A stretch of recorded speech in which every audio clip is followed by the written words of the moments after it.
Good morning, student. Now we start our chapter algebraic expression and identities. First, आप मुझे बताइए कि algebraic expressions जो हम लोग क्लास 7th में भी पढ़ चुके हैं कि algebraic expressions क्या होते हैं, right? Algebraic expressions are the collection of coefficient, variable, constant along with mathematical operations, right?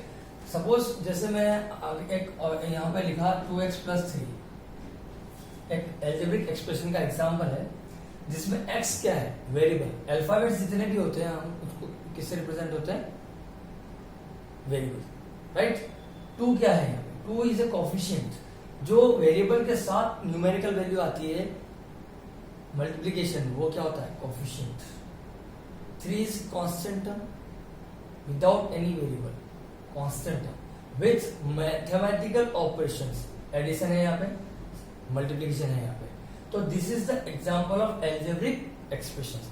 Now अब हम लोग, ये तो आपको प्रीवियस क्लासेस में भी आप समझ चुके हो कि व्हाट आर एल्जेब्रिक एक्सप्रेशन। अब देखिए यहाँ पे टर्म्स क्या होते हैं। मैंने आपको अभी बताया 2x, ये एक सिंगल टर्म है जो मैथमेटिकल ऑपरेशंस को के साथ सेपरेट होती है, एडिशन और सब्ट्रैक्शन के साथ। ये अलग टर्म है, ये अलग टर्म है। यहाँ पे 2 टर्म्स है टोटल। कितनी टर्म्स हैं, 2, राइट। कोफिशिएंट क्या हो गया, अगर जैसे सपोज मैंने लिखा 3x square plus 2x minus 5, तो यहाँ x स्क्वायर का कोफिशिएंट क्या आया, 3, x का कोफिशिएंट क्या हुआ, 2। Coefficient is a numerical value along with variable, and without variable जो वैल्यू आती है जिसको हम चेंजिंग, जो फिक्स वैल्यू होती है, that is known as constant. अब यहाँ पे देखिए क्या कितनी टर्म्स होगी, 1 2 3 टर्म्स होगी जो प्लस और एडिशन और सब्ट्रैक्शन से सेपरेट होती है। मल्टीप्लिकेशन और के साथ टर्म जो होती है वो एक ही टर्म होती है, सिंगल। अगर सपोज मैं लिख देता हूँ यहाँ पे 3x इंटू 5x स्क्वायर, ये सिंगल टर्म है, is not a 2 terms, is a single term, that is the mean of term. But अगर मैंने यहाँ लिख दिया 3x प्लस 5x स्क्वायर, तो यहाँ पे 2 टर्म होंगे, 1 और 2। एडिशन और सब्ट्रैक्शन के साथ जो वैल्यू सेपरेट होती है expression, that is known as terms. That is the concept of terms, right. अब देखो मेरे को जैसे फैक्टर बनना है, तो फैक्टर्स आप पढ़ चुके, फैक्टर्स एंड मल्टीपल्स छोटी क्लासों में भी आप पढ़ चुके। अगर जैसे मुझे इसको 5x स्क्वायर का इसका फैक्टर लिखना है, तो जो भी हम इसको स्प्लिट कर देंगे, ये इसके फैक्टर्स होंगे but in form of multiplication, right. This is the factors of 5x square. Now coefficient आप समझ में आएगी, आप तो आपको ये समझ में आएगा टर्म क्या होता है, फैक्टर्स क्या होता है, कोफिशिएंट्स क्या होता है। अब होता है, हम आ जाते हैं हमारे नेक्स्ट टॉपिक पे, that is monomial, binomial and polynomial.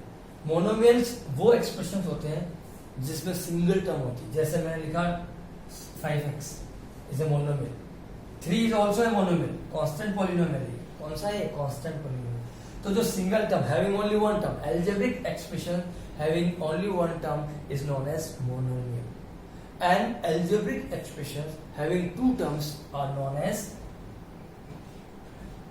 binomial, 3 terms trinomial, and in general we can say that it is a polynomial. Poly means more than one, poly, क्या होता है, poly, polynomials, 2 वर्ड से बना है, polynomials, poly means more than one, polynomials, right। तो in general हम इन सबको क्या बोलते हैं, पॉलिनोमियल्स। इसमें 1 टर्म भी हो सकती है, 2 टर्म्स भी हो सकती है, 3 भी हो सकती है और मोर देन 3 भी हो सकती है। This is the concept of monomial, binomial and polynomial. ये ट्राइनोमियल हो गया, ओके। नाउ अब देखो बहुत इंपॉर्टेंट जो कॉन्सेप्ट है दैट इज लाइक टर्म्स और अनलाइक टर्म्स क्या होती है, like terms and unlike term. क्योंकि देखो ये अगर आपको समझ में नहीं आएगा तो आप एडिशन, सब्ट्रैक्शन और मल्टीप्लिकेशन नहीं कर पाओगे एल्जेब्रिक एक्सप्रेशन से। तो लाइक टर्म्स और अनलाइक टर्म्स का कॉन्सेप्ट समझना बहुत इंपॉर्टेंट है। लुक एट हियर, जैसे सपोज करो मैंने लिखा 7x square 5x minus 2x 3, कुछ टर्म्स मैंने यहाँ पे लिख दी। अब हम इन टर्म्स को ध्यान से देखो, लाइक टर्म्स वो होती है जिसमें वेरिएबल की पावर सेम होती है, मींस जैसे ये दोनों लाइक टर्म्स नहीं है, क्यों, क्योंकि यहाँ वेरिएबल की पावर x स्क्वायर है, यहाँ पे क्या है x, तो ये और ये मिलके क्या हो जाएंगे लाइक टर्म्स। यहाँ पे वेरिएबल ही नहीं है देखो, तो ये अनलाइक टर्म्स है। क्या है ये अनलाइक, ये कांस्टेंट है। अगर मैं यहाँ पे और अगर कुछ एक कांस्टेंट ले तो ये दोनों लाइक टर्म्स होगी, राइट। ये और ये तीनों लाइक टर्म्स है। व्हाई? बिकॉज यहाँ पे वेरिएबल क्या है सेम है और उसकी पावर भी सेम। अगर मैं यहाँ लिख देता हूँ 7y, तो 7x और 7y लाइक टर्म्स है, ये अनलाइक टर्म्स है। क्यों? क्योंकि यहाँ वेरिएबल चेंज हो गया। तो लाइक टर्म्स वो टर्म्स होती है जिसमें वेरिएबल भी सेम होता है और उसकी पावर भी सेम होनी चाहिए।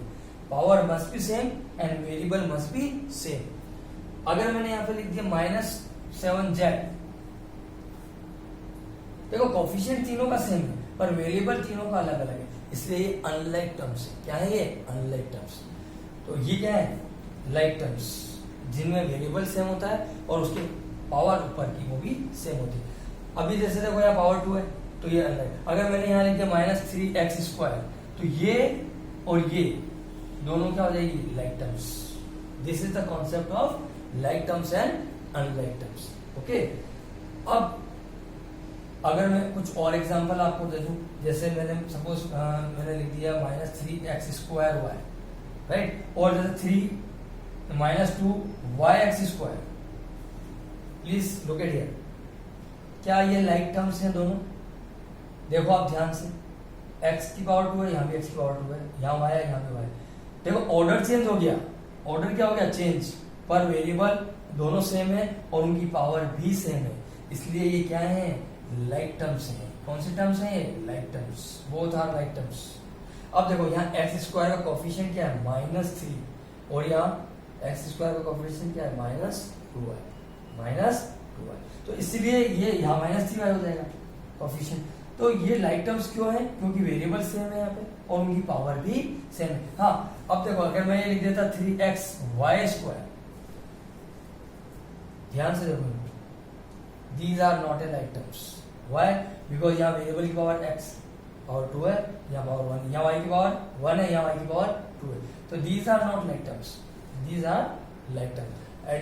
माइनस प्लस से उसका कोई फर्क नहीं पड़ता, कोफिशिएंट भी चेंज हो सकता है, कोफिशिएंट भी चेंज हो सकता है न्यूमेरिकल वैल्यू, बट वेरिएबल और उसकी पावर दोनों सेम होनी चाहिए, तब जाके हम लोग क्या कहते हैं उसको like terms. Understand the concept of like terms and unlike terms. Okay, so tie this जो है पेज नंबर 139 पे आपको करना है। यहाँ पे 7x है, जैसे एक मैं बता देता हूँ, इसकी 2 लाइक टर्म्स और लिखनी है आपको, राइट, 2 लाइक टर्म्स, इसकी 2 लाइक टर्म्स। आप कुछ भी लिख सकते हो, you can write any, -3xy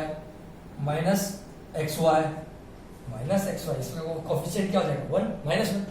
तो ये 2 लाइक टर्म्स होगी इसकी। ऐसे आप और जैसे 4mn², तो mn² वाला वही सेम कॉन्सेप्ट हो गया, है ना। ऐसे 2l है तो आप 2l की जगह 3l -3l -5l, power same होनी चाहिए और वेरिएबल सेम होना चाहिए। Okay, in the next video we will discuss about the addition and subtraction of algebraic expression. Thank you.